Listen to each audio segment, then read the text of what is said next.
पारस पत्थर की कहानी बहुत पुरानी बात है। एक किसान था, उसके पास सैकड़ों एकड़ ज़मीन थी। किसान बूढ़ा हो चला था। उसका एक लड़का था, उसका नाम सुरेश था। एक दिन अचानक किसान की मृत्यु हो गई। अब सारी ज़मीन की देखभाल उसके लड़के सुरेश के ऊपर आ गई। लेकिन सुरेश को खेती बाड़ी और मेहनत करना अच्छा नहीं लगता था। वह जल्द ही बहुत अमीर बनना चाहता था। तभी किसी ने उसे पारस पत्थर के बारे में बतलाया। पारस पत्थर एक ऐसा पत्थर होता है जिसे किसी भी धातु से स्पर्श करने पर वह धातु सोना बन जाती है। सुरेश किसी भी कीमत पर पारस पत्थर पाना चाहता था।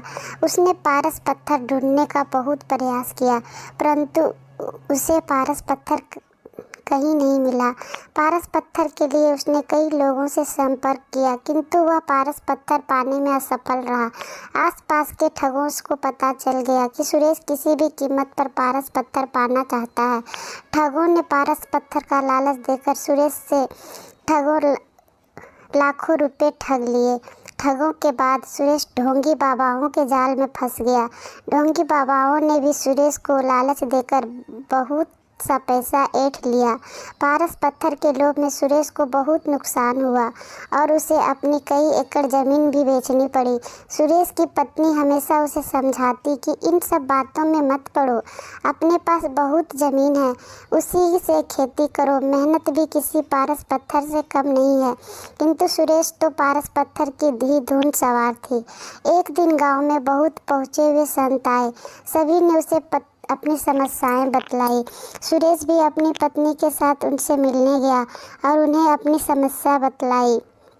संत सुरेश की बातें सुनकर मुस्कुराए और बोले, मैं जैसा कहूँ वैसा ही करना, तो तुम्हें पारस पत्थर अवश्य मिलेगा।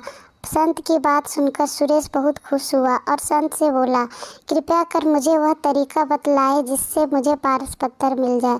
संत बोले, तुम्हें केले के पेड़ की पत्तियों के नोक पर जमा सुबह की ओस की बूंद एक बर्तन में एकत्र करना है, और जब तुम 5 लीटर ओस की बूंदें एकत्र कर लोगे तो मैं उसे अभिमंत्रित कर पारस पत्थर में बदल दूंगा। लेकिन याद रहे, ओस की बूंदों में तुम पानी मिलाकर धोखा देने का प्रयास करोगे तो तुम्हारी पूरी मेहनत पर पानी फिर जाएगा और ओस की बूंदें पारस पत्थर नहीं बन पाएगी।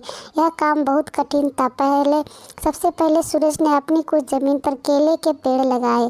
केले के पेड़ धीरे धीरे बढ़ रहे थे, किंतु इतने पेड़ से वह ओस की सिर्फ कुछ ही बूंदें एकत्र कर पा रहा था। उसे लगा इतने केले के पौधों से 5 लीटर ओस एकत्र करने में उसे सालों लग जाएंगे, इसलिए फिर कुछ केले के पौधे और लगाए। इस तरह करते करते उसने अपनी लगभग पूरी ज़मीन पर केले के पेड़ लगा लिए। सुरेश अब इन केलों के पेड़ों को पानी देता और उनकी देखभाल करता। 2 साल की अथक मेहनत के बाद सुरेश 5 लीटर ओस की बूंदें एकत्र कर पाया। अत्यधिक प्रसन्न होकर साधु महाराज के पास पहुंच गया।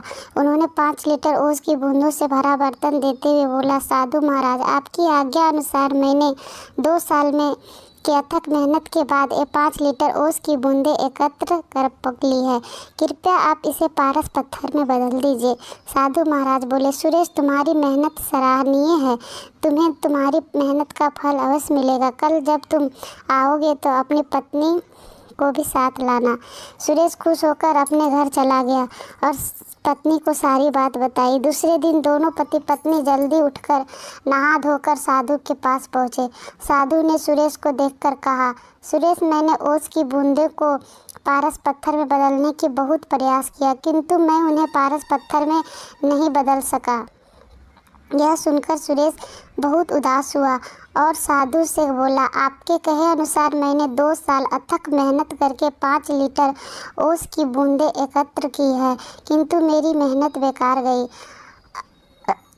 आपने भी दूसरे लोगों की तरह मुझसे झूठ बोला। सुरेश की बात सुनकर साधु बोले, बेटा, मेहनत का फल कभी बेकार नहीं जाती। तुम्हारी पत्नी के हाथ में जो पोटली है उसे खोलो। सुरेश ने पत्नी के हाथ में रखी पोटली खोली तो देखकर दंग रह गया। उसमें सोने चांदी के आभूषण और कीमती रत्न थे। साधु बोले, सुरेश, ये तुम्हारी मेहनत का ही फल है, जो किसी पारस पत्थर से कम नहीं है। सुरेश ने कहा, यह मेरी मेहनत का फल कैसे हुआ?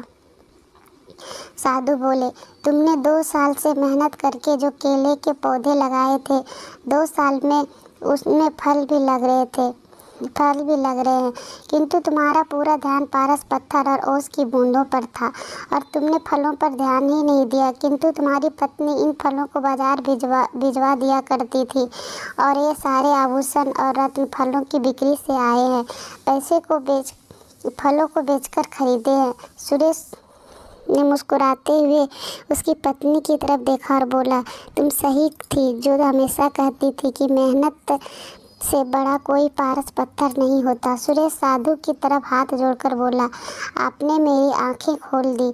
अब मैं हमेशा मेहनत करूंगा और पैसा कमाने के लिए कोई शॉर्टकट नहीं अपनाऊंगा। सुरेश सब खूब मेहनत करने लगा और अपनी मेहनत से समाज में खोया रुतबा फिर से वापस प्राप्त कर लिया।